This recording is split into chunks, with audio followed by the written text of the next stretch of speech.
Përshëndetje të nderuar zonja dhe zotrim, përshëndetje të dashur miq, ja ku po ritakohemi në kanalin Monitor TV për të ndarë lajmet edhe ngjarjet më të fundit.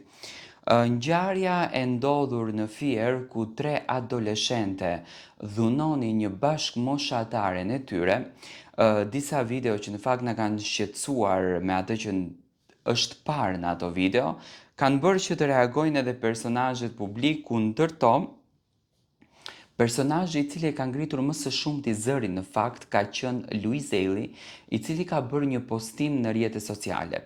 Si baba i një vajze, me patjetër që e ka ndjerë të detyruar dhe e ka ndjerë të domosdoshme që të reagon ndaj një akti kaq të shëmtuar të disa bashkëmoshatareve që kanë bërë drejt një bashkëmoshatares së tyre. Luiz Eli në story thot kështu: "Ka ngjarje që nuk të lën vetëm pa fjalë, por të lën pa frymë. Kur një fëmijë ngre dorë mbi një fëmijë tjetër, nuk ka dështuar vetëm ai. Kemi dështuar të gjithë. Një shoqëri nuk shëmbet kur dëgjon britmat, shëmbet kur mësohet me to. Dhuna nuk lind brenda një dite. Ajo ushqehet nga indiferenca, nga urrejtja, nga mungesa e edukimit dhe nga bindja se poshtrimi të bën më të fortë. Trimëria nuk është të rëzosh dikë që nuk mbrohet. Trimëria është të mos e lësh askënd vetëm." Videot fshihen në një klikim, por plagët që të lë poshtërimi nuk fshihen për vite të tëra. Një grusht zbehet me kohën, një shpirt i thyer mund të mbetet i plagosur për gjithmonë. Fëmijët nuk kanë nevojë vetëm për shkolla, që u mësojnë matematikë edhe gjuhë.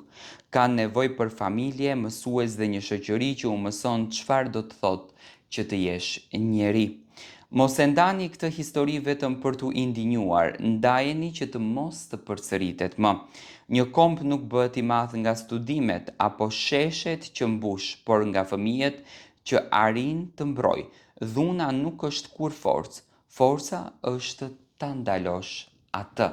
Në fakt, ky është reagimi që ka bërë Luiz Eli në rrjetin social të tij Instagram, kushtuar ngjarjes që në fakt ditën e djeshme na ka trishtuar, edhe unë dua në një farë mënyre t'i mbështetem kësaj proteste virtuale që tashmë po bën Luizi dhe të gjithë personazhet e tjerë, që nuk duhet vetëm ta postojmë si video dhe të marrim klikime dhe të marrim lajka dhe komente nga kjo video. Duhet që kjo video të jetë mesazh ndaj të gjithë të tjerëve që kanë mendime, jo që i kanë bërë, që kanë mendime të bëjnë veprime të këtilla, që duhet të thuhet stop një herë për gjithmonë, se nuk është e bukur që të shohësh pamje të tilla ku një vajzë keq trajtohet nga shoqet e saj për një arsye shumë qesharake.